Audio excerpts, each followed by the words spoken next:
Welcome to Mindfulness and Selflessness, Selections of Tibetan Buddhism, texts by Mipham Rinpoche, Vegetarian, Part 2 of 2, on Words of Wisdom. Tibetan Buddhism is a religion with a rich cultural heritage that emerged from a wide range of spiritual practices. These include the complete scope of the Buddha's teachings from the Hinayana, Mahayana, and Vajrayana traditions. Different schools belonging to Tibetan Buddhism today include the Nyingma, founded by Padmasambhava, Kagyu, founded by Tilopa, Sakya, founded by Kongtrul Gyalpo and his son Sachin Konga Nimpo, and Gelug, founded by Tsongkhapa Lobsang Tragpa. The teachings of Tibetan Buddhism focus on mindfulness of death and the ephemeral nature of life, leading to diligence in meditation and spiritual practice. Mandalas, prayer flags, and tanka paintings are visual reminders for practitioners on the path. Born in the region of Derge in eastern Tibet in 1846, Mipham Rinpoche was identified as an extraordinary child. At the early age of 6, he was already memorizing texts, and by the age of 10, he started composing numerous writings. He became an ordinary monk of the Ogmi-Ngogyen mind-rolling lineage when he was 12. It is said that he fully mastered the extremely difficult mind-rolling system of chanting at the age of 15 or 16, after studying it for only a few days and praying to Manjushri Bodhisattva. Mipham Rinpoche was a prolific writer with 322 of his Dharma works available to us, as well as more than 35 books on topics ranging from medicine, poetry, in particular the Jizar epics, logic, cosmology, astrology, and divination, alchemy, painting, sculpture, and engineering. Let us continue with the text, Ascertaining the Two Kinds of Selflessness by the Noble Master. Ascertaining the two kinds of selflessness. The mind that thinks, I am, in reference to the 5 aggregates or skandha of its own psychophysical continuum, is clinging to that I. In other words, the referent object or zengyul of such clinging is the self of the individual or Pudgalatman or the I. As long as we don't investigate or analyze it, we have a sense that this self exists, whereas, in fact, it has never existed, just as there has never been a snake in a length of colored rope. The 5 aggregates, which are the basis upon which the self is projected, are themselves multiple and impermanent. We might think that there is a self which endures, in the sense that it came out of the past and will pass into the next phase, and that this self is somehow unitary. Yet such ideas are simply projections made on the basis of the gathering of the aggregates, and they have no foundation in reality. The subject, which is the mind that thinks I am, is therefore self-clinging, and its referent object is what we call the self.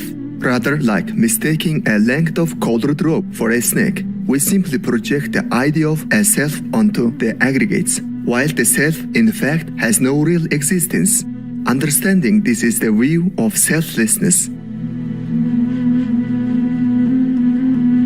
All conditioned and unconditioned things other than the I or the self are phenomena or dharma. As long as we don't subject our naive assumptions to investigation, we believe that these phenomena exist. Yet if we do examine them using logical reasoning, such as the argument of neither one nor many, we come to understand that no entity, whether coarse or subtle, can be said to be real, and that understanding of how things lack any basis or origin is what we call the realization of the selflessness or identitylessness of phenomena or dharma nairatmya. The self of the individual and the self or identity of phenomena are therefore objects of negation, naturally truly existent individuals and phenomena such as vases. Although we perceive these two kinds of self as a result of our mental delusion, when we analyze them, we find that they lack even the slightest hint of reality. And this absence is the selflessness of the individual and of phenomena.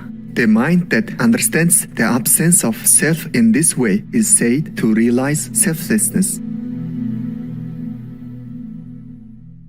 There are thus two forms of perceived self, and correspondingly two types of subject or self-clinging. In order to eradicate both forms of self-clinging, it is necessary to arrive at certainty through logical reasoning by considering how those two types of objects or types of self lack true existence, and thereby generating realization of selflessness within the mind as the subject perceiving twofold selflessness.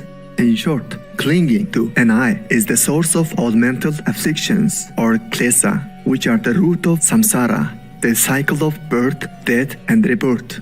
Its antidote is the realization of individual selflessness, which is like the root of the path to liberation, and the full view of emptiness, through which we understand how all phenomena lack true existence, overcomes cognitive obscurations in their entirety, and is thus the root of the Mahayana path, until we arrive at a deep, stable certainty concerning the great equality, that is the inexpressible Dharma Tato, in which emptiness and dependent origination are indivisible. We must continue to refine our view. Mere conceptual understanding based on an unqualified negation or meddag, that is, refuting an object of negation, is the categorizable ultimate Ramgangs Paidandam, which is merely a gateway to true, ultimate reality, not the ultimate nature itself. The middle way of unlimited unity, or the uncategorizable ultimate, Ramgangs Maying Paidandam, is the natural state of the indivisibility of the two truths, which is understood through self-knowing awareness and is characterized by falsification of wave-like conceptual elaboration. In short, conceptual understanding born of analysis brings genuine certainty and a decisive understanding that all the phenomena of samsara, the cycle of birth, death, and rebirth, and nirvana appear while lacking even so much as an atom's worth of true existence, as is made clear when we subject them to investigation and analysis. Moreover, there is no conflict between the appearance of all these entities and their lack of true existence, just as in the examples of the reflection of the moon in water, a dream or an illusion. Conviction at this stage is equivalent to the certainty regarding illusoriness that is experienced during post-meditation. Although it represents a positive intellectual grasp of Madhyamaka, by itself it does not qualify as seeing the true Dharmatado, the great middle way beyond conceptual elaboration, which must be understood through self-knowing awareness. We must therefore engender a special form of certainty within a space-like freedom from conceptual elaboration that results from directly seeing the actual state of inexpressible unity. Then we must practice the meditative equipoise in which all philosophical standpoints based on thoughts of refutation or proof have faded away entirely. This is said to mark the point at which an analytical view developed through study and reflection is perfected. Still, the Dharmatado, which is an object of self-knowing awareness, can only be seen through the complete transcendence of ordinary mental processes, and not through any outwardly directed language-based analysis which fails to strike the crucial point. Moreover, those who are adept at settling the mind as a result of their guru's speech or concise instructions find it easy to develop certainty. We must therefore understand the key points of the path without error.